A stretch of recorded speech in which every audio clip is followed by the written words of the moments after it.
ببینید، اولی که یه خاطره تعریف بکنم، هم خنده‌داره هم مربوطه. نمیخوام نام ببرم. یکی از کاپیتان‌های تیم ملی در کمیته، دوستان ما، پسر خیلی خوب، الان استاد خیلی خوب، سالها پیش ما یه مسابقاتی میرفتیم، نمیخوام بگم چه مسابقاتی بود، ولی به صورت یه لیگ خاصی بودش که ما اونجا وقتی که هر پیروزی که به دست می‌آوردیم همون روز به ما پول میدادن. این انگیزه بیرونی بود که ما برای هر بردمون یهو می‌دیدیم. اون موقع مثلا سال 80 مثلا 40,000 تومان مثلا میدادن. بعد خیلی شیرین بودش. تو یه روز 3 تا برد داشتی 120,000 تومان میگرفتی. خیلی پول بود. پول یه سکه طلا بود مثلا. بعد تو اون مسابقات همه بازیکن‌های درجه یک رو استخدام می‌کردن. مثلا منم تو بخش کاتا بودم، بعد این دوستانم تو بخش کمیته بودن. بعد خود دارم خب مسابقه یه بار شمال بود، یه بار اینور بود، یه بار اونور بود، دوستان مختلف. خود حق‌خوری اینا میشد، طبیعی بود. خود اشتباه داوری بود، خود حق میزبانی بود. اینا همین دوست ما که خیلی پسر آقا و خوبی هم هستش، افتاد با یه بازیکن گمنام ناشناس، هر چیز زور زد، هر چی میزد بهش نمیدادن. بعد در صورتی که تیم ملی بود و قهرمان بود و اینها و برتر بود، خیلی برتر بود. بعد اون حریف با اخطار و فلان و اینا امتیاز میگرفت و به این اخطار میدادن. به من میگفت من اصلا نگرفتم. این میگفتش که من اصلا نگرفتم. به اخطار میدادن. دو سه تا داور هم شریک بودن. این مرد خدا باخت. اومد بیرون عصبانی بود. یکی از داورای خوب کشورمون که دوست بودیم همه با هم دیگه، چون ما 30 سال داریم با هم ما مسابقه میدادیم، اونا داوری میکردن. بعد الان دیگه اونا بازنشسته شدن و هنوز هستن. اومد جلو گفتش که فلانی نداره، بالاخره مسابقه برد و باخت داره، میخواست دلداری بده. بابا تجربه میشه، این حرف خیلی به بازه داره، تجربه میشه برات. بعد اینم یه تجربه بود. پسرم قاطی کرد گفت بابا سنسی من که برای تجربه نیومدم اینجا، من اومدم اینجا پول بگیرم. برای ماها سطح مسابقات پایین بود، ماها لول بالاتر بود و واقعا بیشتر برای پولش میرفتیم، چون اونجا اول شدن هیچ فایده‌ای مثلا برای ما نداشت. بعد خیلی خندم گرفت که این دوستمون برگشت گفت بابا من واسه تجربه نیومدم اینجا، که من اومدم اینجا پول بگیرم. 40 تومنم پریدم به خاطر این وقت. حالا ما از این داستان چه نتیجه میگیریم؟ نتیجه میگیریم که آقا ببین هدفت چیه؟ اونجا هدف پول بود، یه جا دیگه هدف فقط مداله. تو میگی من میخوام برای کشورم افتخار کسب کنم، این مدال رو بگیرم، یا اصلا برای خودم، برای شهرم، برای خانواده‌ام، برای خودم. اون خوده از همه مهمتره. راجع به این میخوایم صحبت بکنیم که هدف تعیین کننده رفتاره. هدف ما از انجام یک کاری، اهداف ما تعیین کننده اینه که ما چگونه باید رفتار کنیم. پس راجع به هدف و اهداف و اهمیتش من صحبت کردم که باید ببینیم که وقتی یک کاری انجام میدیم، وقتی توشیم، نه بعدش فکر بکنیم هدف ما کلا چی بوده.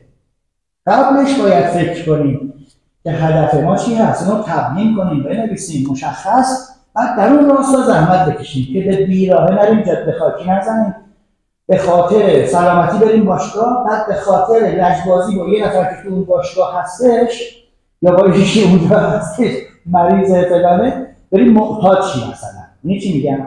هدفت چی بوده؟ تو رو برای چی فرستادن؟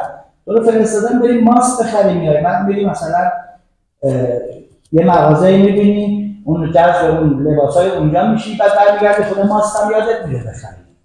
حالا مثلا بچگانه‌ای بود، ولی هدف ما تعیین کننده اینه که ما دنبال چی هستیم. وقتی می‌فهمی دنبال چی هستی، بعد حالا می‌فهمی که چطوری باید رفتار کنی، چجوری فکر کنی، چجوری تصمیم بگیری و چجوری حرکت کنی. حالا این مسئله رو از این بابت عنوان کردم چون که می‌بینم امروزه کاتا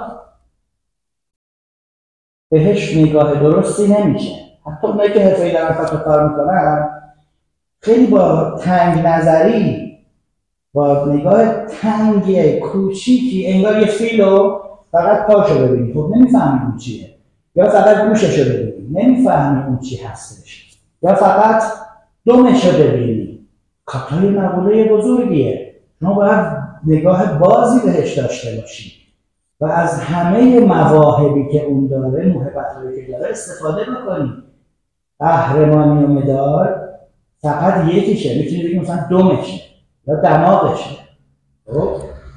کاتا به طور کلی میبینم حتی اون کسایی دارن کار میکنن کورکورانه دارن کار میکنن و همین باعث میشه که اصلا یادشون رفته اینا اومدن ورزش، نیومدن جنگ، نیومدن دعوا و مرافع، نیومدن خودکشی تدریجی، نیومدن تو تیمارستان، اینا اومدن حالشون خوب بشه. کاتا در وهله اول به جز این که بگیم هنر رزمیه، سنسای اینایی روح شاد میفرمودن که کاراته is self defense، با اون لحجه نشنگه self defense is kata، یعنی کاراته دفاع شخصی هست و دفاع شخصی توی کاتاست. کاتا دفاع شخصیه، یعنی آره این یک بود از نگرش ما به کاتاست. برعکس این که به هر کی میگی کاتا کار میکنن میگه حرکات نمایشی، این از کم سوادیه. هر چی که حرکت تو کاتا هست خود دفاع شخصی میتونه باشه. شما باید درست کار کنی، درست بهش نگاه کنی، خوب تعبیرش کنی، خوب تفسیرش کنی، خوب تمرینش بکنی و ازش کاربرد استخراج بکنی. حتی تو کمیته عقب کشی ها، جلو روی ها، حمله ضد حمله عقب میکشیم جلو می، همه اینا تو کاتا گنجونده شده. دفاع شخصی های مختلف توی کاتا گنجونده شده و از این بحث بیایم کنار. اون یه بودشه. یه بود دیگرش اینه که کاتا واقعا یک مدیتیشن، کلمه مناسبی گیرم نمیخوده کمک کن، مدیتیشن فعال در حال حرکته. یه مدیتیشن چی بهش میگن؟ چطوری بگم؟ خدایا حالا یادم نمیاد.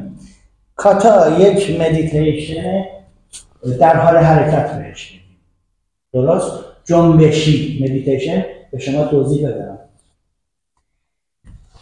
یا همون از اول ببینیم هدف چیه؟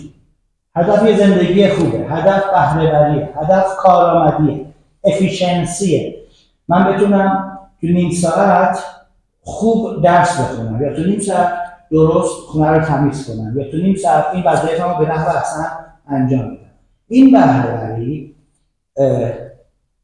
خوب انجام نمیشه در دنیای امروز، چون که شما وقتی که کتاب جلوته فکرت جای دیگه است و وقتی که داری یه کاری انجام میدی عملی، باز فکرت یه جا دیگه است.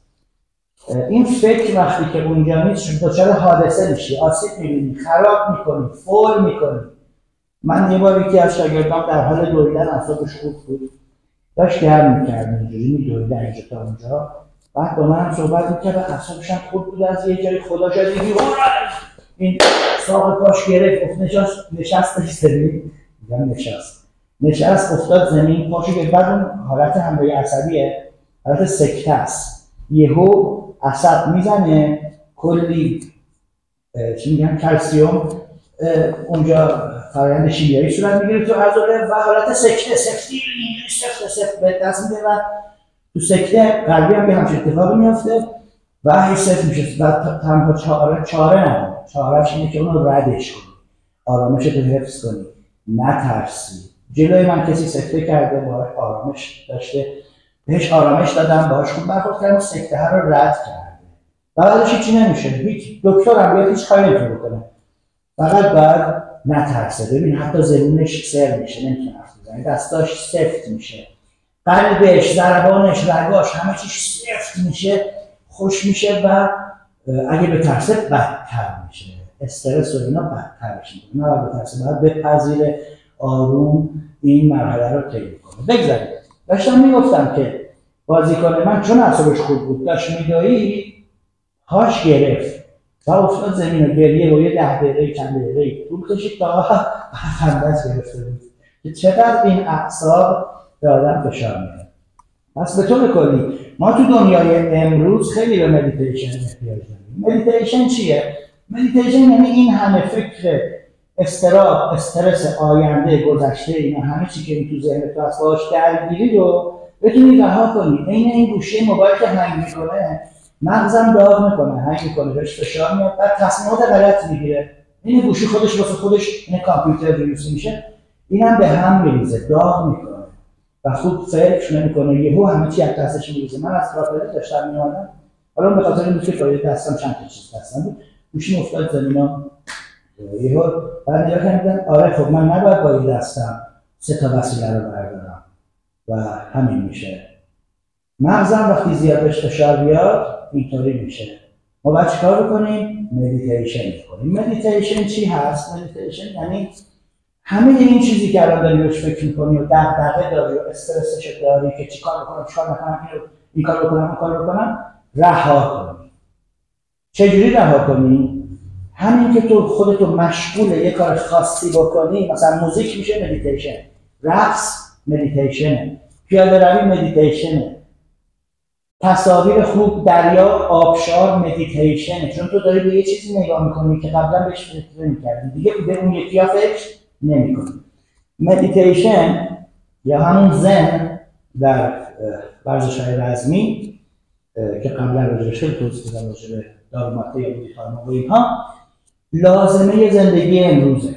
همونطور که ورزش لازمه زندگی امروزه، گذشتگان ما اگر کسی و بدنش حرفه‌ای، ورزشکاری، تیز و قوی نبود، کشته میشد، برو میخورده، دووم نمی آورد. حالا الان زندگی آسون شده، ما دیگه زنده هستیم ولی زندگی نمی کنیم، خیلی ضعیف شدیم. ورزش جای شکاره، یعنی ما قبلا میرفتیم شکار می‌جنگیدیم با این با اون، فرار میکردیم، دنبال اون میکردن، همه بدن‌ها در حد قهرمان المپیک قوی بود. تا همین 100 سال پیش کشاورزی میکردن، بدن‌ها، دستا، کمر، زانو، همه چی قوی بود. الان همه کارمندی، زندگی ضعیف. ما باید چیکار کنیم؟ ما باید بدن ما مثل اجدادمون 30-40 هزار سال اونطوری زندگی کرده. الان یه دفعه تو 50 سال اومدیم گوشی به دست با قوز و صندلی و نیمکت و این بدن ساخته نشده که 8 ساعت بشینه پشت فرمون. این بدن ساخته نشده که 12 ساعت بشینه روی صندلی. پس ما اینجا یه خلایی وجود داره، یه خمودگی‌های، یه بدبختی‌های میاد سراغ این بدن. ما باید چیکار کنیم؟ درمانش چیه؟ آها، من که دیگه شکار نمیرم با تفنگ تیر کمون برم مثلا گراز شکار بکنم. پس چیکار؟ باید ورزش بکنم.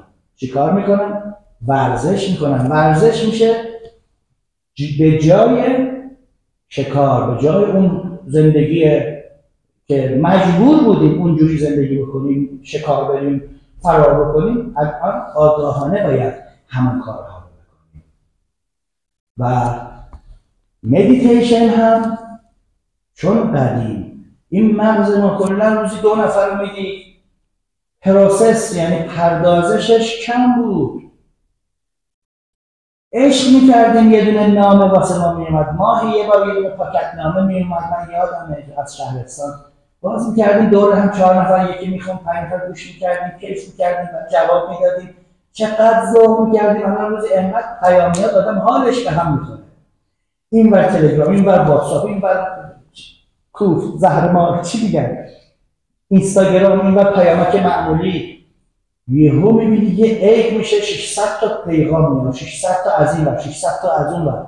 آدم دیگه بی ارزش میشه و دیگه اصلا شادی نداره. خب مدیتیشن برای فرار از این هجوم افکار مختلف، حالا خوب و بدش کار نداره، وقتی زیاد میریزه رو سرت تو رو کلافه میکنه و دیگه نمیتونی خوب تصمیم بگیری. مدیتیشن لازمه برای زندگی امروز. قدیم نیاز نبود. قدیم آسمون رو نگاه میکردی مدیتیشن بود، تمیز بود. ابرا رو نگاه میکردی کیف میکردی. حافظ اونجوری شعر میگفت، ابر رو میدید شعر میگفت. الان آسمون رو نگاه میکنی میخوای بالا بیاری، نفس میکشی. من گاهی وقتا میرم شمال برمیگردم تهران، به قزوین که میرسم سرفه هم شروع میشه، چشمام هم میسوزه. دایی میگفت قدیما که تو اونا مرکز شهر بودن ترافیک اینقدر زیاد بود، صبح که میگفت صورت هم میشورم، شبا دستمال کاغذی رو میآورد اینجوری میکشید، دستمال کاغذی سیاه میشد رو صورتش، سیاه میشد. این حرف مال 20 سال پیشه.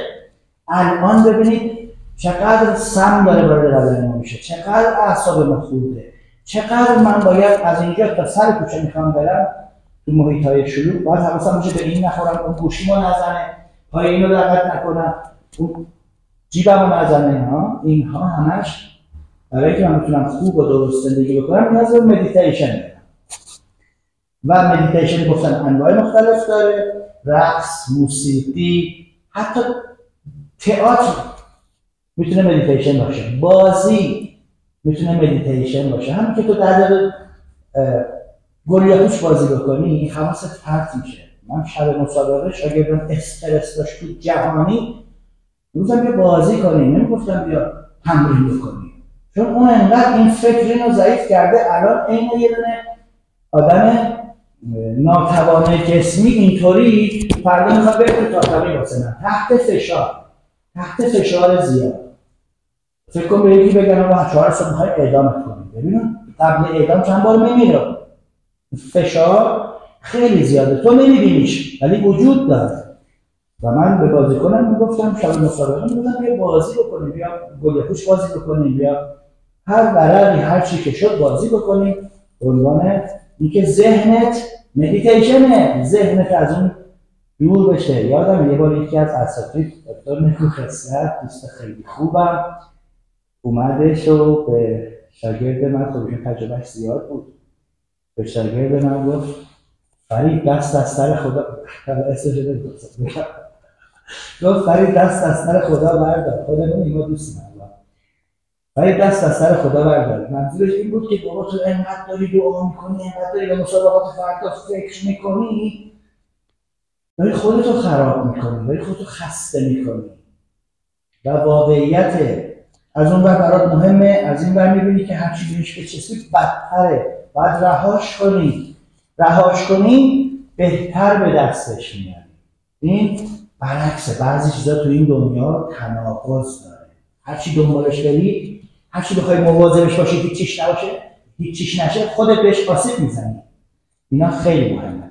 حالا راجع به کاتا صحبت کردم و مدیتیشن گفتم چیه؟ حالا چرا یه بازی کنی؟ از اینکه کاتا یه جنبش مدیتیشن، استقامت توش هست، تکنیک توش هست، پویایی هست، تفکر نقاد هست، یادگیری هست، حال خوب هست. این بدنسازی نشینی بلند میشی، یه چیزی رو وقتی تو به کاتا فکر میکنی در لحظه زندگی میکنی. باید اینطوری باشه. ممکنه یه نفر کاتا کار کنه اینطوری کار نکنه. مثل چی میمونه؟ مثل این میمونه که من اومدم پارک، اومدم ترن هوایی سوار شدم، اومدم از لذت ببرم، بعد اونجا هم با خانومم دعوا بکنم، با دوستم دعوا بکنم، با بچه‌م دعوا بکنم. بعد اومدیم پیکنیک، بعد شما دارید دعوا میکنید. شما تو کاتا اومدی پیکنیک، اومدی حالت خوب شه، اومدی نفس عمیق بکشی، اومدی اکسیژن بیشتری بگیری، اومدی هورمونای سرخوشی، اندورفین، انکفالین، سرتونین اینا تو بدنت ترشح بشه، اومدی خشمتو خالی بکنی، نه اومدی که خودزنی بکنی. این جنبه مدیتیشن کاتا و جنبه های روحی روانی کاتا که اینقدر موثره تو حال خوبه، تو کاتا رو میزنی، بعدش چی میشه؟ ضربانت میره بالا، عرق میریزی، ولی حالت خوبه، در بدن تو فرایندهایی به وجود اومده، هورمون‌های ترشح شده که تو دیگه اون آدم قبلی نیستی. از این منظر مدیتیشنه. خب مثل استخر، شنا، مثل دوش گرفتن، یه جور مدیتیشن همه اینا. ما نیاز داریم. حالا فکر کنید اگر یک نفر با این دید به کاتا نگاه بکنه، دیگه نیازی نداره اون بگه من خوب زدم یا بد زدم، من وقتی حالم بهتر شده یعنی خوب بوده. بعد حالا میخوام نکات دیگه‌ای بگم که در ادامه کمک میکنه به پیشرفت ما. بذار ببینم داره رفت میکنه. آره خدا رو شکر. حرام یکی از دوستان اگه ضبط نکرده باشه ها باید یه بار دیگه چیزی نیست. قبل از این کارا زیاد کرد. خب دوستان عزیزم بذار از روی اینجا بگم. تجربه لیگو که گفتم هدف چیه؟ اونجا هدف پول بود. حالا ببینید هدفت از ورزش چیه؟ یه دوست خوبم استاد سعید آشتیان خیلی آقا جنتلمن و شخصیت یه جمله توی یه مصاحبه کرده بود من خوندم و یاد میگرفتم از ایشون میگفتش که ورزش کل ورزش قسمتی از زندگی که فقط ورزش نیست. بعد میگفت کاراته یکی از اون ورزش هاست مثلا. بعد میگفتش که کمیته یا کاتا مسابقه یه قسمت کوچیکی از اون کاتا کاراته یا رشته ورزشی. خیلی بخوام قشنگ بگم میگفت ما یه تصور کنیم یه دایره بزرگ داریم این زندگیه. چقدر این ورزشه؟ یه قسمت کوچیکی اندازه یه برش پیتزا. بعد اون برش پیتزا که ورزش به طور کلی هست همه چی باید توش باشه یه قسمت کوچکتریش قهرمانیه. شما برای اون قسمت خیلی کوچیک میاد تمام زندگی تو تمام اون دایره رو خراب میکنی. برای چی؟ اصلا منطقیه؟ عقلانیه؟ نه. مثل اینکه شما بهت بگم که به خاطر اینکه یه روز از زندگی شما تلخ بوده سخت بوده تمام عمرت باید قصه بخوری. نه، باید زندگی کنی، باید لذت ببری و حالا برد و باخت تو کاتا من میبینم شده معضل. بچه‌های ما میان ورزش بکنن حالشون خوب شه میرن مسابقه یه مشت افسرده یه مشت بیمار یه مشت مریض فرق نمیکنه. کاتا کمیته هم نداره ها. تو فوتبالش هم همینطوره. توی همه رشته ورزشی اگر افراط بکنید و خیلی نتیجه گرا باشید اونم نتیجه‌ای که میخواد یکی دیگه 1000 تا فاکتور خارجی درش دخیله، شانس، حریف، اتفاقات مختلف، داوری، زلزله، کرونا، این همه اینقدر اتفاقات میفته ممکنه یه بخوره زمین پاش آسیب بده تا آخر عمرش نتونه فوتبال بازی کنه. مگه ندیدیم صدها نفر ما دیدیم و اومدن تغییر رشته دادن و موفق شدن. به طور کلی امیدوارم اون جمله استاد آشتیان به دردتون بخوره. حالا چرا انقدر برات مهمه که تو ببری یا ببازی و فلان اینها؟ چی رو میخوای ثابت بکنی؟ هدفت چیه؟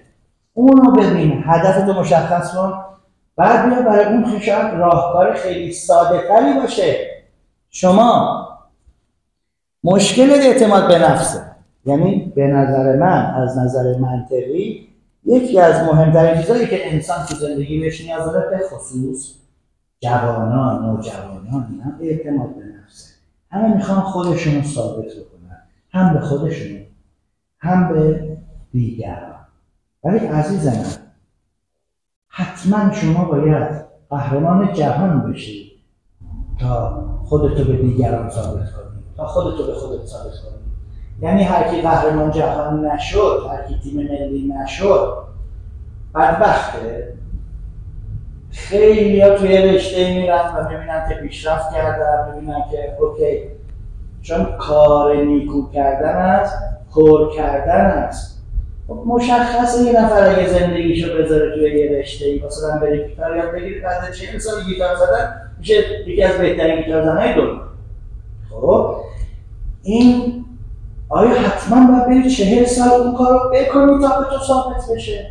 این خنده داره، این مضحکه.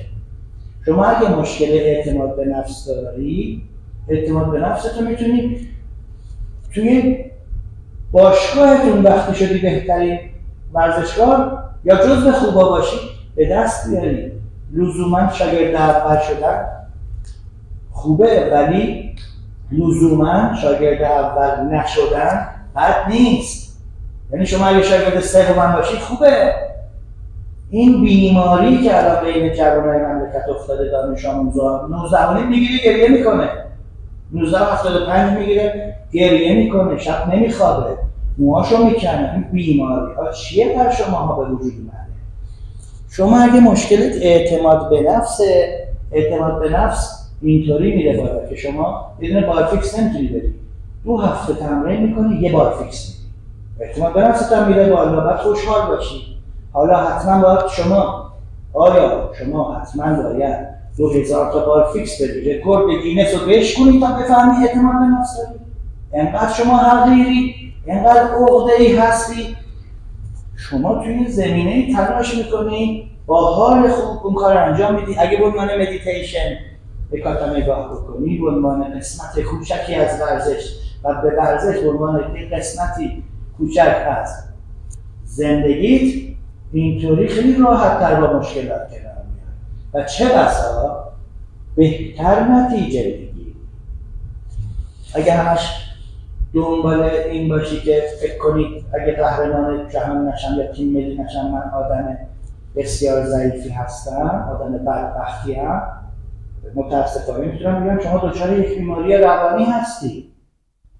یاد یه بازی فوتبال جام جهانی افتادم، نمیدونم چند سال پیش بود، آرژانتین فکر میکنم فینال بود و فینال باختن، اصلا یادم نیست به کی باختن. این نکته اینه.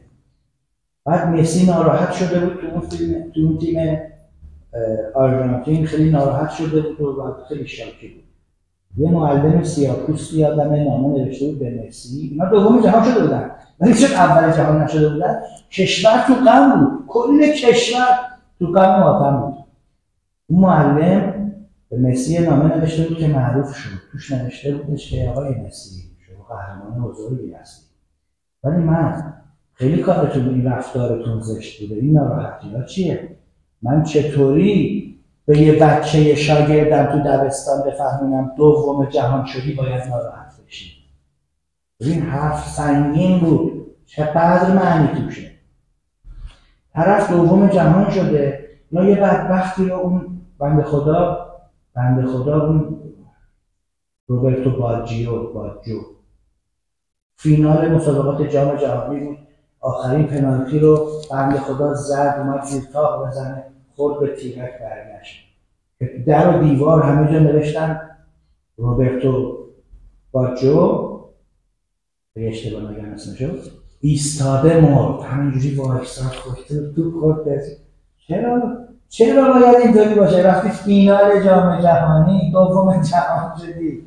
آخه چقدر این انسان میتونه زیاده خواه باشه؟ مگه قرار همه نمیشه 500 نفر شرکت میکنن تو یه مسابقه، یه نفر قهرمان میشه، یکی هم دوم میشه، 2 نفر هم سوم میشن.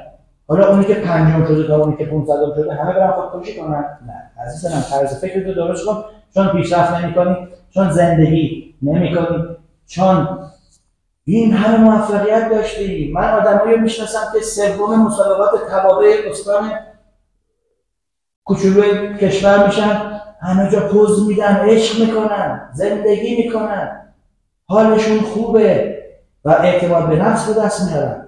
بعد تو میگی مثلا نفر دوم کل ایران میشه، بین 80 میلیون، بعد ناراحت میشی؟ به اندازه اونقدر که موفق بودی حداقل خوشحال باش. درسته ماشین تو بهترین ماشین جهان نیست، ولی تو مثلا فکر کن دومین ماشین جهان خوبه که باید خوشحال باشی.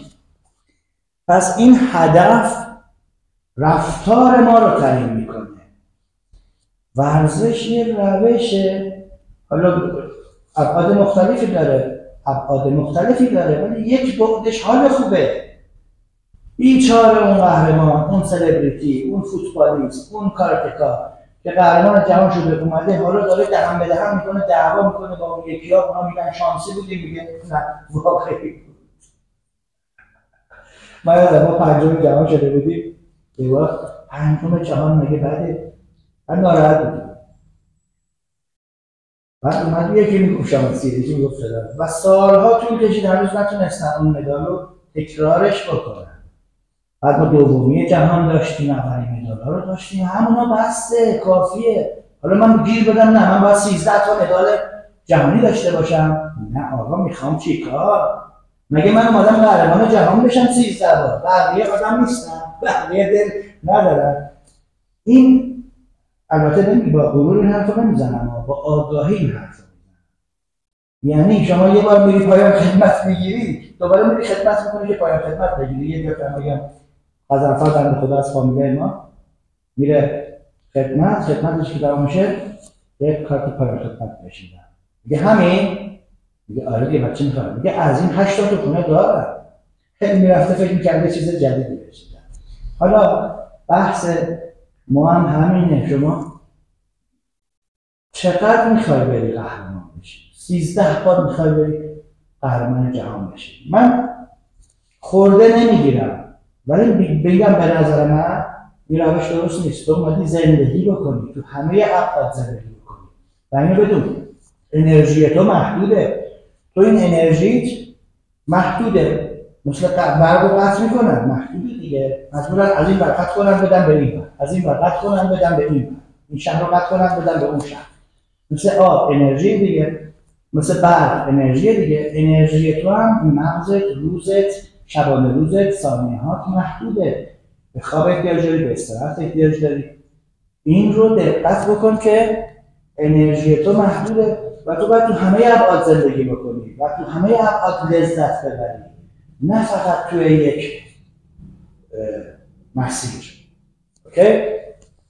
حالا بریم سراغ اینکه اعتماد به نفس حالا چجوری به وجود میاد. گفتم با یه دونه بارفیکسی که نمیتونی بری بعد 2 هفته اعتماد به نفس به دست میاری. اعتماد به نفس بایستی فقط به حرف نیست. اعتماد به نفس اینجا نوشتم براتون بچه ها. اعتماد به نفس دیدی میگن طرف خیلی دلیره، شجاعه. نه عزیزم، اینطوری نیست. طرف شجاع به دنیا نمیاد، طرف دلیر به دنیا نمیاد. همون آدمی که خیلی قویه یه روزی قهرمان جهانه 2 سال تمرین نکنه، حالا بیاد تو تاتامی دیگران میان میزنن بهش میکنن و این ترس رو تو صورتش میبینی وقتی داره رقص پا میکنه. جوون میاد و شیوه تمرین کرده، این 2 سال ول کرد. چی شد؟ شجاعتش کجا رفت؟ شجاعت به مهارت. مهارت دقت کن، تو مکانیکی همه جور ماشین رو بلده دیگه. یه دونه ماشین براش میارن میخواد تعمیر بکنه، میگه میتونم، حله، برو 4 ساعت دیگه بیا درستش کنه، پیش باکسشو درست کنه. ولی کسی که مهارتش کمه شجاعتش هم کم میشه. پس اینجا فهمیدیم که قبطه نخورید به کسی فکر کنید اون شجاع تو ترسویی. نه، اون ماهر، اون مهارت داره. مهارت چیه؟ مهارت از طریق دانش و تجربه به دست میاد. تمرین، دانش، تجربه، آموختن. شجاعت یاد گرفتنیه بچه‌ها. کسی که کمیته کار میفرستن هی میبازه، خب شجاعت نداره، ترسی شده. اوکی. حالا باش تمرین میکنم، حرفه‌ای کار میکنم، میره اونو میبره، بعد شجاع میشه. چی شدیم؟ آموختنی بود. اوکی؟ پس دانش و مهارت شجاعت میاره و شجاعت وقتی که چند بار کار انجام میدی اعتماد به نفس میاره. حالا میخوام راجع به یک نکته بسیار مهم توضیح بدم. بچه‌ها من فکر میکردم که مثلا چی شد من تو کاراته اینقدر دقیق شدم، خب اساتید خوبی داشتم، ولی چرا بقیه شاگردان طوری نشدن؟ البته از من بهتر هم وجود داره، ولی مثلا در یک زمینه، در یک برهه‌ای چرا من اینقدر پیشرفت کردم؟ چرا اینقدر میفهمم؟ آنالیزم خوبه، تحلیلم خوبه، شاگرد قهرمان جهان پرورش دادم. تو سن 22 سالگی اولین مدال تاریخ کاپای ایران رو به دست آوردیم توسط شاگردان. قبل از اینکه به سن قانونی 23 سالگی برسم، من 22 سالگی مربی تیم ملی شدم. برای که مدرک مربیگری درجه 3 بگیری باید 23 سالگی بشه. من 22 سالگی مربی تیم ملی شدم، قهرمان جهان پرورش دادم. چی شد؟ بعد تو همه زمینه‌ها شیتوریو، شوتوکانگو، جوجو، ریو، حتی دوستای کیوکوشینی، حتی تکواندو کارا میان پیش من کاتا کار میکنم، پونسه کار میکنم. تو پونسه یکی از دوستان من که افتخار داشتم باهاش همکاری کنم، کمکش بکنم، اون سالهای اول که پونسه تازه داشت مسابقاتی میشدش، رفت سوم جهان شد، قهرمان آسیا شد، بعد کمک مربی تیم ملی شد، با استاد کان همکاری میکرد. اینا چی بود؟ این آنالیز از کجا اومد؟ این تفعیل چجوری؟ این داستان چی بود؟ و من امروز متوجه شدم که علم کمک کرد، خود علم اینقدر دنبالشم کمک کرد که من بفهمم که چی شد که اینطوری شد. و اون چند تا کلمه رو توضیح میدم تا به نتیجه برسیم. یک، خودآموزی. بچه‌ها خودآموزی خیلی مهمه. من اول فکر میکردم مثلا شاگردای من خیلی خوشبختن چون من همه چی بهشون یاد میدم، ولی بعد دیدم شاگرد من مثل من نمیشه. من خودم رو بکشم، شاگرد من مثل من نمیشه، مگر اینکه مثل من یاد بگیره. آیا کسی بود بیاد همه چیز رو عین پولی برو تو گلو به من یاد بده؟ من از دانه 2 که بودم، از سال 72 تو باشگاه ارشد کلاس بودم، مربیمون نبود، میرفت شهرستان پروژه کار میکرد، ما کلاس رو اداره میکردیم. ما چند نفر، چرخشی بود، گردشی بود، ولی من همیشه در حال آموزش دادن بودم. برای اینکه آموزش بدم مجبور بودم آموزش بگیرم. کسی نبود، فکر میکردم، میشستم فکر میکردم، تحقیق میکردم، تفکر میکردم، چیزایی که یاد میدادم رو تحلیل میکردم، کدوماش درسته کدوماش غلطه. وسط صحبت یهو دیدم اون بچه‌اش نمیفهم، ولی خودم میفهمیدم که دارم اشتباه میگم. این حرفم متناقض بود با اون حرفی که جلسه پیش زدم. بعد میرفتم این تناقضا رو برطرف میکردم. یعنی خودآموز. من تا یه جایی با استادمون کار میکردیم، بعد حالا یه ماهی بار شاید استادمون چک میکرد، ولی باز ما یه ماه بیکار نمیشستیم. ما نمی‌نشستیم تا یه ماه بعد یه نکته نهایی بدم. ما میگشتیم، پیدا میکردیم، کتاب میخوندیم. من اشاره کردم بیست کاراته 10 جلد بود، من 10 سالم بود میخوندم، 15 سالم بود حفظ بودم، استفاده میکردم، تدریس میکردم. این خودآموز بودن فرق یک آدم موفقه. ببین باید، میدونی چرا؟ به قول اون بنده خدا میدونی چرا؟ چون تو مدرسه همون درسی که دارن به تو میدن، تو همون مدرسه دارن به 800 تا دانش آموز دیگه میدن. تو هیچ چیز منحصر به فرد یاد نمیگیری. اون 800 نفر تو مدرسه چی؟ تو شهرتون به 8000 تا دانش آموز دیگه و تو کشور به 8 میلیون دانش آموز دیگه دارن همون کتاب رو تدریس میکنن. تو چه شانس موفقیتی داری اونجا؟ تو در طول زندگی باید چیزهایی بلد باشی که منحصر به فرد برای تو باشه، تو بلد باشی، نه اینکه همه بلد باشن. این چجوری به دست میاد؟ با خودآموزی بری بگردی، فکر کنی، ایرادا رو پیدا بکنی، تحقیق کنی، تمرین کنی. بعد چیزی که خودت یاد میگیری ایمان داری، باور داری و مطمئنی. توتیوار از این یاد نمیگیری توتی بلغور کنی، کپی کنی. عرق ریختی، نه تنها درستشو میدونی بلکه غلطاش هم میدونی، ولی اونی که بهش درستش یاد میدی غلطا رو نمیدونه.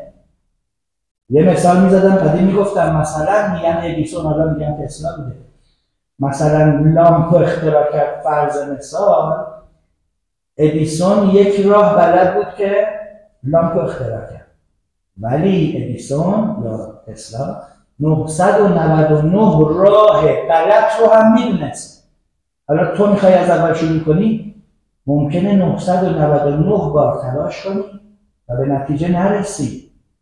بعد که میرسی 1000مین راه، تو فقط یه راه بلد نیستی، تو 1000 راه بلدی که میدونی 999 تاش اشتباهه. الان بچه‌ای که میاد واسه من میخواد خلاقیت به خرج بده، یه تکنیک رو یه جوری بره که مثلا جدید باشه، نمیدونه ما 30 سال پیش اینطوری میرفتیم، نمیدونه ما 25 سال پیش اینطوری میرفتیم، نمیدونه ما از اون مجراها عبور کردیم. به قول قدیمی ها یه دعوا میشد خوش میداد، میگفت بابا چی؟ میگفت این چیزایی که تو میگی ما قبلا انداختیم تو صداشکال، تو رفتی تو صداشکال برداشتی. خب این واقعیت دوستان. خودآموز بودن، نگاه بکنید به آدمای بزرگ دنیا، ایلان ماسک، نمیدونم ترامپ، نمیدونم استیو جابز، خودآموز، اینا همه اخراجی دانشگاه بودن. از انیشتینش بگیر، از مدرسه راش نمیدادن، میگفتن این هیچ چیز نمیگیرن و شروع کردن خودآموزی یاد گرفتن، کار کردن اینها و موفق شدن. اینه که حالا خودآموز چطوریه؟ یه توضیح کوچولو بدم. تو وقتی خودآموز میشی، معلم، سلام استاد، سلام، ایشون به شما برنامه میده و شما بهش احترام میذاری، ایشون بهت مشق میده، میگه برو تایم میده، میگه 2 ساعت اینو بخون، اینو بهت درس میده، بعد شما موظفی برات تکلیف تعیین میکنه، حالا اگه انجام بدی تشویقت میکنه، اگه انجام ندی تنبیهت میکنه. خب حالا خودآموز میخوای یاد بگیری، بعد چیکار کنی؟ تو باید خودت هم معلمه باشی هم شاگرده. یعنی خودت برای خودت برنامه بریزی، کتاب بخونی، درس رو بخونی، یاد بگیری، یوتیوب این بر اون بر اونو یاد بگیری، تمرینش بکنی، بعد اگر انجام دادی برای خودت دست بزنی، برو برای خودت یه گل بخر، یه شکلی بخر، یه تکوه برو، یه تیشرت بخر، یه بستنی بخر، یه ساندویچ مثلا. خب اگر انجام ندادی خودت تنبیه کن، برو سخت بشین باشه، برو چرا انجام ندادی؟ خودت تنبیه کن، یه ذره لذت ها رو از خودت بگیر و موظف باش. خودآموز بودن این روشش بود. و قبلش بهتون توضیح دادم که چقدر موثره، یعنی معجزه میکنه. شما یه آدم دیگه میشی. این خودآموز بودن انقدر مهمه. حالا کلمه بعدی که میخوام راجع بهش صحبت بکنم critical thinking. think الان من لهجه‌م ترکی فارسیه خوب نیست، ولی منظورم میدونید فکر کردن نقاد باشه. تفکر نقاد نمیگه برو همه رو نقد کن. تفکر نقاد یعنی اول اصلا خودت رو نقد کن. تو اول خودت رو باید درست کنی. این کلی اطلاعاتی که از بچه به دنیا اومدی تا الان که بزرگ شدی، 30 سالته، 20 سالته، 40 سالته، اینجا پر از دیتاست، کدوماش درسته، کدوماش غلط. یعنی این خونه رو میخوای جمع کنی، تو آشغالا رو میخوای بریزی دور، خوبا رو نگه داری. باید دونه دونه اینا رو اول بگی هیچی رو قبول ندارم. از اول، از ساده ترین چیزها و از ریشه ترین چیزها شروع بکنی به سوال کردن. آیا این درسته؟ بعد مطالعه کنی، بعد فکر کنی، مطالعه کنی، فکر کنی، تحقیق کنی، بعد به این نتیجه برسی.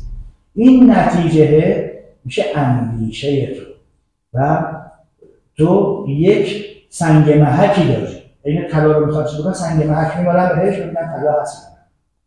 تو حالا یه جمله درست، یه گزاره درست برای خودت تعیین کردی که آقا مثلا اگر به من اکسیژن نرسه من میمیرم. قانون؟ بله، 100%. آقا همه اینطورین؟ بله. همه جا اینطورین؟ بله. بچه هم اینطوریه؟ بله. خانم هم اینطوریه؟ بله. آقا هم اینطوریه؟ بله. از این شد قانون، منطق، یه گزاره درست. دونه دونه این گزاره های درست رو میچینی و میری جلو و در نهایت اون موقع که کامل شد یه مقداری، یعنی اصول رو تعیین کردی برای خودت، حالا هر چیزی که با این ضده یه شکاک میشه، میری روش فکر میکنی، تحلیل میکنی و به سرعت میتونی تشخیص بدی این درسته یا غلطه. عرضم به خدمتتون که تفکر نقاد پس اول از خودتون شروع میشه. شما خودت وقتی کلا فکرت مسموم ویروسیه، یعنی یه ویندوزی که مسموم ویروسیه، چجوری میخوای ببینی که داری درست فکر میکنی یا اشتباه میکنی؟ خیلی داستان داره که برید راجع به این تفکر نقاد خیلی مطالعه و تحقیق بکنید و خودتون اول شروع کنید. من میخوام بهتون بگم الان همه میگن هوش مصنوعی، چت جی پی تی، به خدا من از چت جی پی تی سوال میپرسم بعد به من جواب میده، نگاه میکنم اینم اشتباه گفته، بهش میگم بابا جون اینطوری نیست اینطوریه، میگه آره تو درست میگی اینطوریه، من کاملش. حالا دوباره حرفای من اضافه میکنه، هی داره از ما استفاده میکنه. من نباید هر چی میگه بگم درسته، تفکر نقاد یعنی خودت هم فکر کن. آقا ببین این جمله‌ای که تو کتاب نوشته درسته یا غلطه، شاید اشتباه تایپیه، از تو نوشته نیست. تو میخوای بگی نیست؟ تفکر نقاد اینطوریه، ولی از خودت شروع میشه. من تو کاراته اینو شروع کردم از 10-15 سالگی. 15 سالم بود ارشد کلاس بودم آموزش میدادم. خیلی سال بود که آموزش میدادم. 15 سالگی 5 سال بود که داشتم آموزش میدادم. چون زمان ما اگه دیگه همارنده نارنجی بودی میتونستی به زردا یاد بدی. گفتم این چیزی که یاد گرفتی برو یاد بده. این مسیری بود که من طی کردم تا شدم این. خب موضوع بعدی راجع به خودآموزی که عرض کردم خدمتتون. چی گفتم اینجا؟ گفتم که یادگیری. خب یادگیری بچه‌ها یکی از لذت بخش‌ترین تفریحات انسان یادگیری. شما اولش رانندگی بلد نیستی، اذیت میشی تا یاد بگیری، ولی بعدش که یاد میگیری عشق می‌کنی. میشینی پشت فرمون هر جا دوست داری میری اینا بمونن. دوچرخه بلد نبودی بعد یاد گرفتی. با گوشی بلد نبودی کار کنی، با کامپیوتر بلد نبودی کار کنی، ولی یاد گرفتی. من لذت بعدی این یادگیری یاد بدی به دیگران. من لذت میبرم وقتی که طرف مثلا تو خیابون من نسنسی فلانی، من شما رو تو اینستاگرام میبینم کاتات دیگه میگم من کاتای فلانو کامنت میذاره از شما یاد گرفتم رفتم مسابقه دوم شدم مثلا. اینا همش لذت بخشه. یادگیری حلقه مفقوده تمرینات بچه‌های ماست. بچه‌های ما تمرین میکنن ولی یاد نمیگیرن. باید به چالش بکشونن خودشونو. حتما نباید مربی تیم ملی باشه. خودت شروع کن. من این الگو بودم بچه‌ها، نمیخوام خودم بزرگ جلوه بدم. خدا شاهد اصلا قصد و غرضم این نیست، ولی من یک نمونه بارزم از کسی که از 12 سالگی از دانه دو به بعد مربی کمتر منو دید، بچه‌های مختلف کار می‌کردن. بعد تازه اون زمان همه اشتباه میگفتن. همه منظورم اینه که بیشتر اطلاعات اشتباه. من 6 ماه پیش یه استادی مثلا میرفتم کلاسش، مثلا رئیس سبک بود فلان بود، کلی به ما مطلب یاد میگفت. یه داوری میومد یه چیزی میگفت، میرفتیم مسابقه می‌زدیم، این یکی داور میگفت اینجوری بزن. ما 6 ماه اونو می‌زدیم، بعد 6 ماه میگفتیم بابا به درد نمی‌خوره این اشتباهه. ما با آزمون و خطا پیشرفت کردیم. حالا می‌خوام اینو بهتون بگم. یادگیری که دارم بهتون میگم تفکر نقاد داشته باشید. اصلا نمیگم برید از اول چرخ اختراع بکنید. این یه مسئله که میگم آقا چرخو که دوباره از اول اختراع نمی‌کنن. نه، ولی شما تو مغزت، داخل مغزت اطلاعاتی که وجود داره باید پردازش بکنید. ببینید کدوماش به دردت میخوره، کدوماش به درد نمیخوره.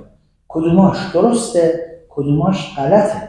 ما الان برای خودآموزی بچه‌ها این جملات رو گوش بکنید. قدیما نمیشد بنویسن، انسان اصلا نمیتونست بنویسه، اصلا نمیتونست حرف بزنه 40-50 هزار سال پیش. ادب‌ها میکردن، خب؟ ادب‌ها رو اینجوری با ایما و اشاره صحبت میکردن، نقاشی میکشیدن. فرمود که قارها، دیوارها، سنگ‌ها اینا نقاشی میکشیدن، شکل میکشیدن. اداوفو در می‌آوردن، این شامپانزه و میمون و فلان. خب؟ طول کشید تا این بشر بتونه صحبت کنه. میگن این شست ما اینجا بوده بچه‌ها. این خیلی خروس و خرمیدی شستش اینجاست. مثلا 30-40 هزار سال طول کشیده این شسته بیاد اینجا. ما نمیتونیم این تارنگوشی بگیم چیزی رو بگیریم بنویسیم. این اومده رسیده اینجا ما تونستیم بگیریم بنویسیم، بتراشیم، یگزه درست بکنیم. بعد خیلی داستانا طول کشیده. میخوام بهتون بگم وقتی که بشر تونست صحبت کنه و بنویسه، کتاب نبود، اینجوری خودکار نبود، قلم نبود، تخت سیاه نبود، کاغذ نبود، رو پوست نمیدونم بز می نوشتن، با خونشون جوهر درست میکردن، فلان میکردن، خیلی چیزهای مختلف. به این آسونی نبود. به خاطر همون افراد کمی تو دنیا به دانش، به منابع برای مطالعه دسترسی داشتن. اون موقع مشکل چی بود؟ نبود منابع. بعد یه آدمی 60 سال زندگی میکرد، یه کتاب می‌نوشت، یه 4 خط می‌نوشت، یه جمله می‌نوشت. این میشد فرهنگ. فرهنگ بچه ارثی نیست که، فرهنگ آموزشی. یعنی یه بچه به دنیا ببری بذاری همین الان ببری بذاری توی جنگل بزرگ بشه، میشه این تارزان، نمیتونه زندگی بکنه، اصلا میمیره. خب میخوام اینو بهتون بگم که قدیم منابع نبود. مشکلی بود. بعد کتاب اومد، فلان اومد، بسار اومد، منابع خود زیاد شد. هر کی کتاب داشت بعد بلد بود بخونه، بنویسه. بعد هی ارتقا پیدا کرد، هی فرهنگ بهتر شد، هی چی شد؟ دانشمندا بهتر شدن، هی پیشرفت کردن تا الان. خب الان مشکل چیه؟ الان مشکل اینه که منابع هم خیلی زیاده، هم معلوم نیست کدوم درسته کدوم غلط. یعنی شما فکر کن 1000 تا کتاب جلوته، از وقت بری یکیشو بخونی و عمل کنی. مثلا 3 سال طول میکشه شما یاد بگیری عمل کنی، بعد ببینی اشتباه بود چی؟ الان این که کدوم منابع درسته، بهتره، کدوم غلط، این خیلی مهمه، خیلی تو رو جلو میندازه. چجوری بفهمیم کدوم منابع بهتره؟ منابع باید روشن باشه، شفاف باشه، به تو بگه. تو مثل مقاله های میگه تو این 2 دقیقه طول میکشه اینو بخونی مطلب رو، بعد از خوندنش میتونی تشخیص بدی مثلا انواع ویندوز چیه. این مقاله خوندنش 5 دقیقه وقت تو میگیره، بعد از خوندنش میتونی تشخیص بدی که فرق مثلا آکورد تو گیتار با ملودی چیه. خب بعد برنامه مشخص داشته باشه، بدونی از کجا میخوای به کجا برسی. و خوشبختانه من تو بحث کاراته هم روشن آموزش دادم، توضیح دادم با صداقت، هم بیوگرافی داریم، قهرمان جهان پرورش دادیم، معتبره. اینجوری میفهمی که منابع معتبره. گاهی وقتایی بنده خداهایی واسه من یه فیلمی میفرستن، میگن اینجای آنان تکنیک چیه؟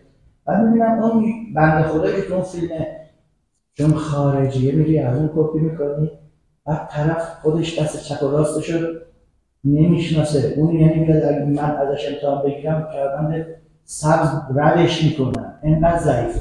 بعد تو داری از کاتای اون تقلید میکنی، کپی میکنی. خب تو اتم بشی میخوای چی بشی؟ میخوای بشی اون. بیا از این الگوی بهتر انتخاب بکن، تقلید بکن، یاد بگیر. خب بچه‌ها پس بحث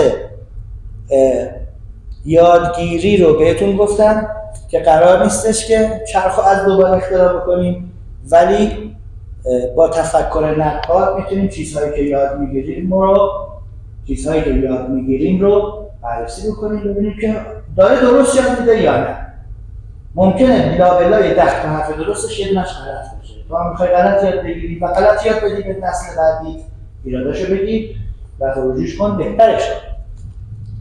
سقراط یکی از کتاب‌های تاثیرگذار زندگی من، 4 رساله، 5 رساله و جمهور، این کتاب‌های سقراط بود. فکر نکنید سخت پیچیده است. سقراط آسونه، خیلی آسونه، فقط باید حوصله کنید بخونید. خیلی آسونه. به یک کتاب میگید که 5 رساله سقراط فکر می‌کنه راجع به چی صحبت می‌کنه. بهت میفهمونه که آقا جان شما این همه کلمه داری استفاده می‌کنی، معنیشو نمی‌دونی. تو توهم دانستن. همین آدم‌هایی بودن که می‌اومدن درس می‌دادن راجع به زیبایی، نمی‌دونم هنر، فضیلت. بعد میاد بهش میگه که آقا تو بگو ببینم فضیلت چی هست. بعد طرف میگه معلومه دیگه فضیلت معلومه چیه. بعد میگه خب بگو چیه. بعد یه تعریف درپیتی طرف ارائه میده. بعد ایرادش میگیره، میگه هی سوال میکنه، میگه که یعنی این الان فضیلته؟ میگه نه فضیلت. هی ایراداشو در میاره. بعد طرف هاج و واج میمونه به سقراط میگه من چی نتونستم، تو بگو ببینی فضیلت چیه. سقراط هم میگه برو فکر کن دیگه ادعا نشه غلطم نکنم، غلط نکنم، دیدی کردی. بعد تو چجوری میخوای فضیلتی که خودت نمیدونی تعریفش کنی، نمیدونی چی هست، به دیگران یاد بدی؟ طرف هم دومشو میذاشه کولش، همینجوری میرفت با هوای کشتی روی زمین. سقراط اینطوری بود. کتاب 4 رساله 5 رساله سقراط رو حتما بخونید. اگر نخوندید اشکالی نداره، بخونید یه قدم رو. خب دوستان گلم، من دیروز رفتم خونه، متوجه شدم که یعنی همیشه متوجه شدم که این میکروفونی که من اینجا گذاشته بودم باتریش تموم شده بود و صحبت‌ها مثلا نصفیش یک مقداریش بدون صدا ضبط شد و اونجایی که بتونم سعی می‌کنم ادامه صحبت‌ها رو امروز توضیح بدم خدمتتون. راجع به کلیات صحبت کردیم و از اهداف گفتیم مثالهای زیادی زدم. بخش اول رو براتون میذارم جدا ببینیم، بخش دومه به نصف نورش و خیلی مهمه. من گفتم اینها رازهای موفقیت بود که حتما توصیه میکنم بخش اول رو گوش بکنید. در ادامه سقراط رو گفتم، کتابش معرفی کردم که نگرش سقراطی رو راجبش صحبت کردم که دیالکتیک رو اختراع کرد. با سوال پرسیدن نمیگفت من بلدم، نمیگفت تو بلد نیستی، سوال میپرسید، نمیگفت توضیح بده، بهم بگو. خیلی مفیده. 4 رساله 5 رساله رو بعضی رساله هاش به خصوص خیلی عالیه. حالا یکی دو تاشو میگن مال سقراط نیست، مثلا منسوب به سقراط، اونا رو میبینید صحبت ها ضعیفتره، ولی چند تا از رساله ها به خصوص شجاعت، فضیلت، اینا بسیار زیباست و ما متوجه میشیم که اون کسایی که ادعاشون میشد معلمان بزرگ خوشبختی و زندگی بودن در اون روزگاران، ساده ترین سوال رو نمیتونستن جواب بدن، کما اینکه الان هم شما بخونی نمیتونی جواب بدی. جواب داره ها، ولی بعدا خندت میگیره به ساده لوحی خودت که چرا فکر میکردم میدونم. خیلی جالبه، حتما اونو بخونید. گفتم اینجا قد شد صدا، گفتم که اگر بخونید یه قدم خیلی بزرگ جلو میافتید. ولی در ادامه صحبت ها پس بحث ما راجع به این بود که آقا من خودم چطوری مثلا موفق شدم در زمینه حالا ورزش‌های مزمین و اینها که تو همه رشته ها از من کمک میگیرن. بحث روانشناسی جدا، بحث بدنسازی جدا، بحث پومسه تکواندو جدا، بحث کمیته جدا، بحث کاتا جدا. تو کاتا سبک‌های مختلف، گوجوری و شتوری و وادوری که زیاد کار نمی‌کنم. تو کاتا سبک‌های مختلف شیتوری و گوجوری و ریویجی و حتی در حدی که من برم تو ژاپن اونجا هم مورد استقبال قرار بگیره، پیش بهترین اساتید ژاپن، معروف‌ترین اساتید ژاپن دست بزنن، تشویق بکنن و تایید بکنن و حتی الگوبرداری بکنن. شاگرداشون بیارن بگن ببینید این چقدر خوب میزنه، مثل این بزنه. این حالا فکر کنید این اتفاق سال 2006 افتاده، مثلا 18 سال پیش. اون موقع من تو کاراکتر لیسانسه بودم. الان احساس میکنم درجام مدرکم تحصیلاتم یعنی اطلاعات و دانشم خیلی بیشتره، شاید چند برابر اون موقع بدونم و اینها. و این عجیب بود که من اومدم گفتم آقا خودآموزی باعث این اتفاق شد. گفتم الان من خودم به یه نفر همه چی رو یاد بدم اون مثلا نمیشه.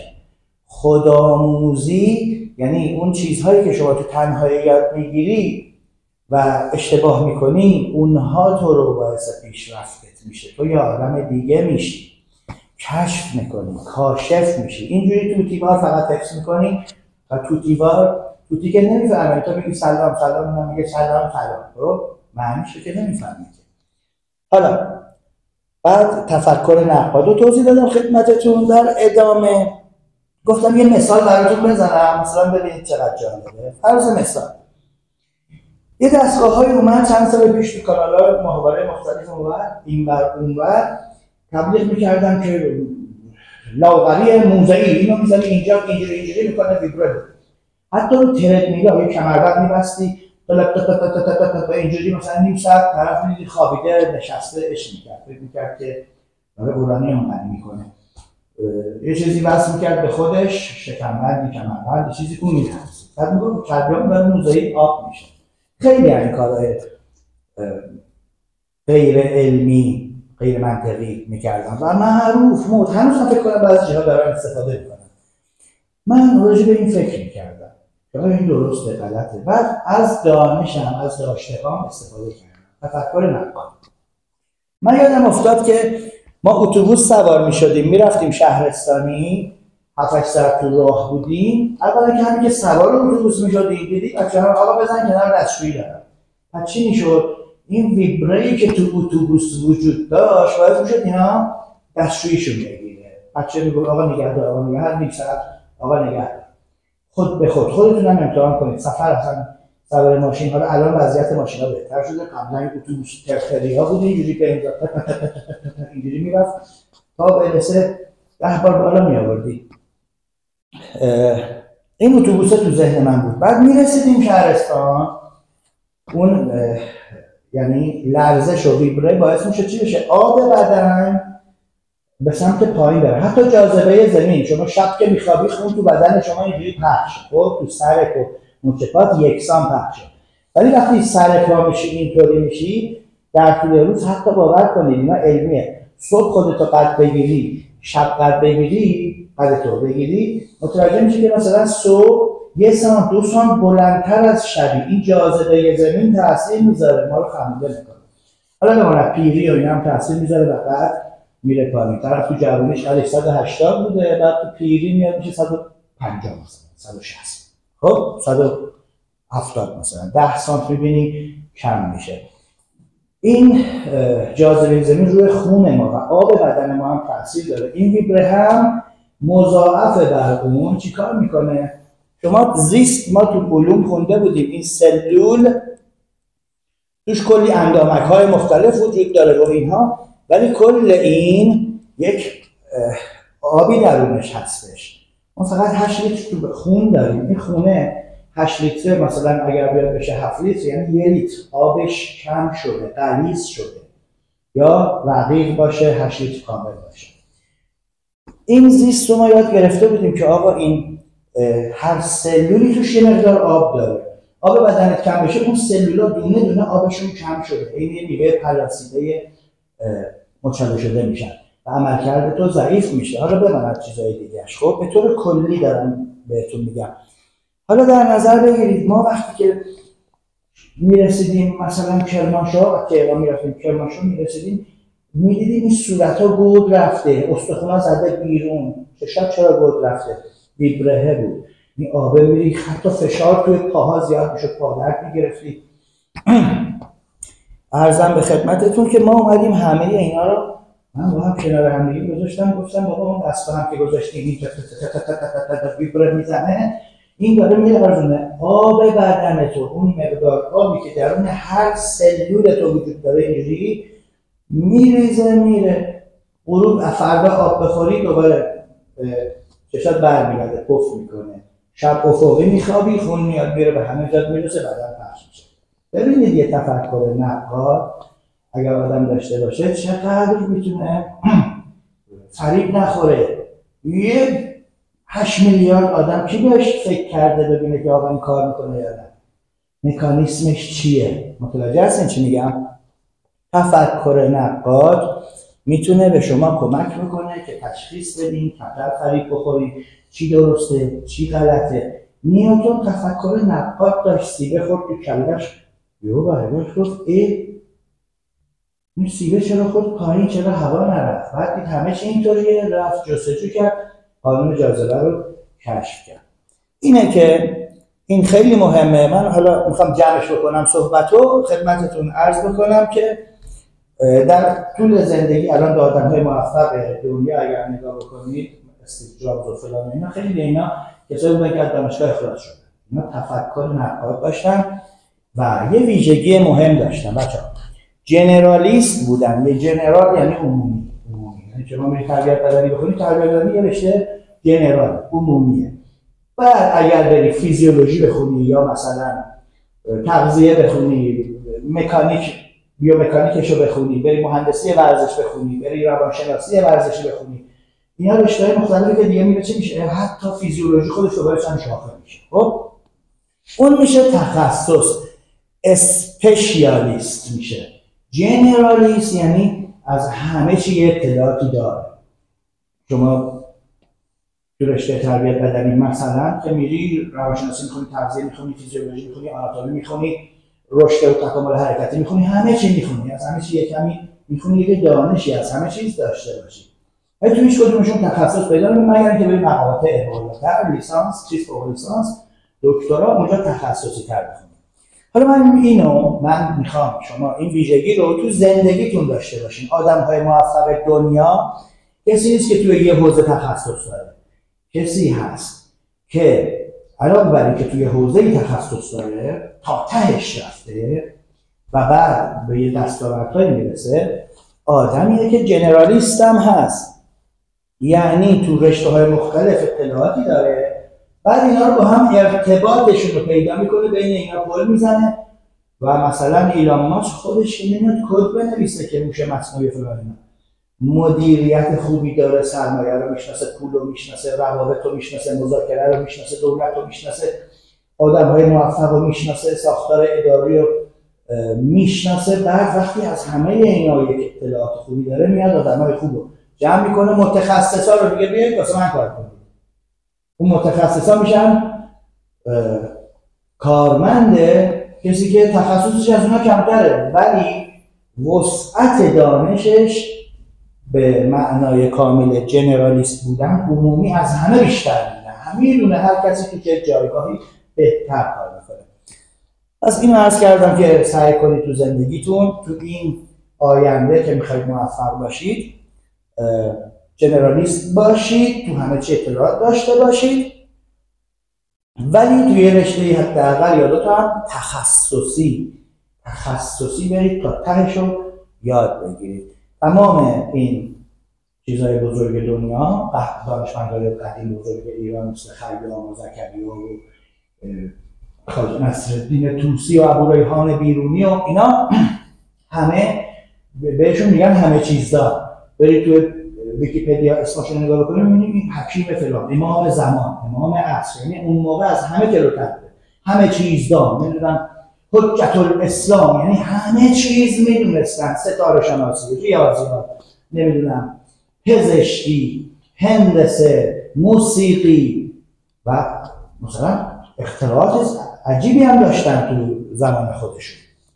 عرضم به خدمتتون که این رو هم توضیح دادم. بریم سراغ اینجا خود خلوت بکنم. این بحث تمام شد، امیدوارم که استفاده کرده باشید و نوت برداری، ای کاش از اول میگفتم نوت برداری میکردید، چون آدم یادش میره، فراموش میکنه، همه چی آدم مهمترین چیزای زندگیش هم فراموش میکنه.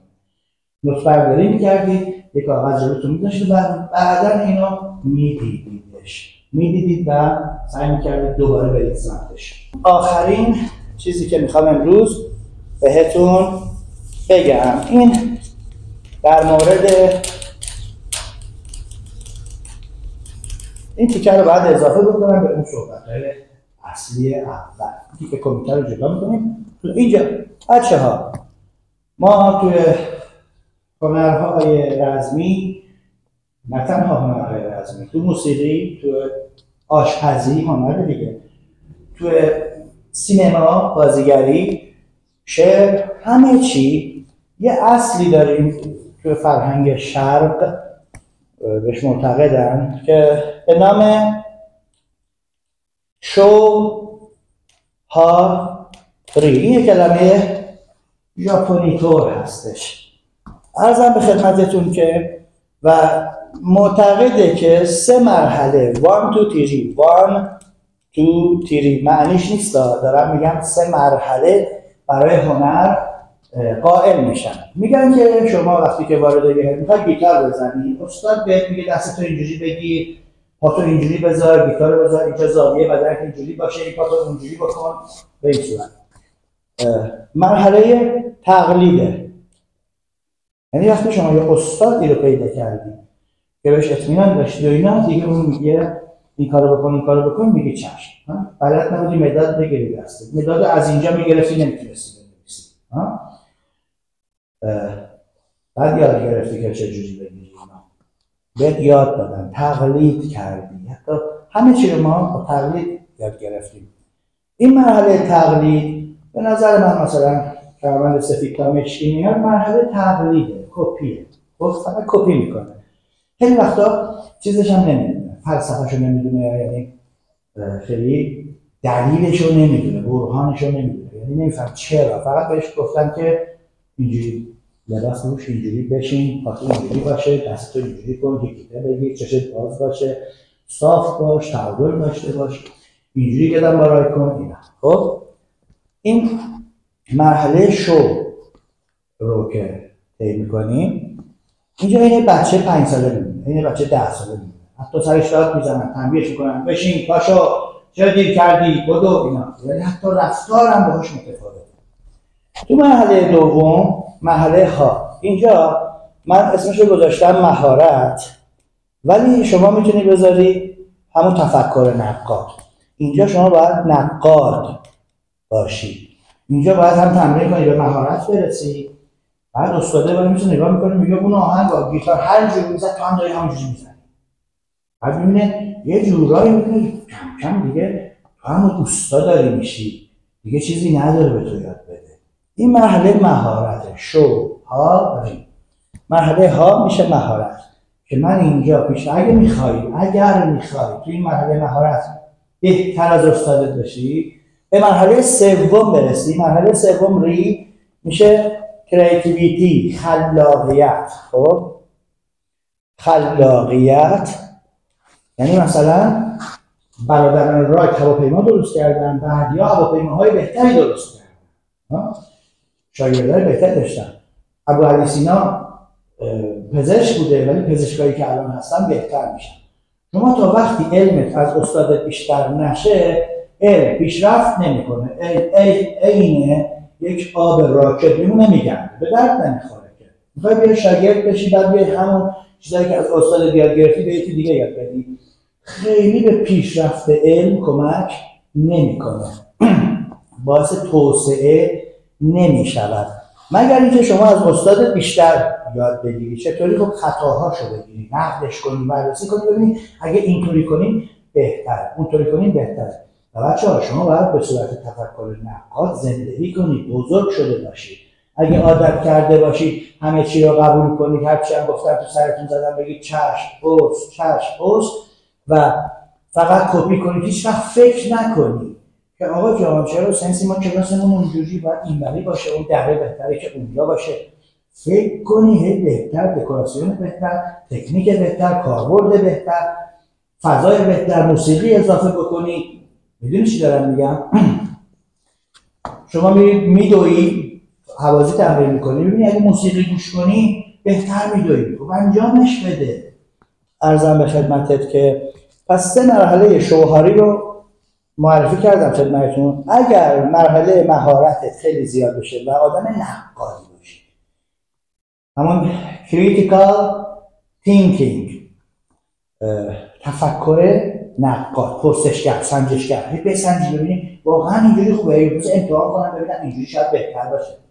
البته بعد از مرحله کپی. خب مثلا میگم این 10 سال طول میکشه، اینم 10 سال طول میکشه، اینم 10 سال طول میکشه. درسته؟ این عدد، یه عدد. خب مثلا حالا یه موقع شما میری پیش یه نفر که خودش مثلا سوادش در حد نهضت سواد آموزی، مثلا دوم پنجم ابتدایی، فقط باید خوندن نوشتن، اونم به تو یاد بده. تو چند سال میخوای پیش اون شاگرد کنی؟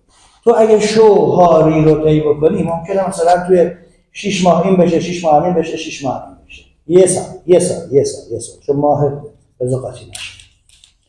پس فرق میکنه شما پیش کی، پیش چه استادی، پیش چه کسی، پیش کدوم منبع داری شوهاری رو طی میکنی. شما پیش یه دیپلمه بری شوهری رو طی بکنی، از دیپلمه یه ذره میخوای بهتر بشی. اگه بری پیش یه پروفسور شوهاری رو طی بکنی درسته زمان بیشتری میبره، شاید 15 سال طول بکشه، ولی بعدش تو چی میشی؟ خود به خود ببینید تو جهان جزو بهترین هایی.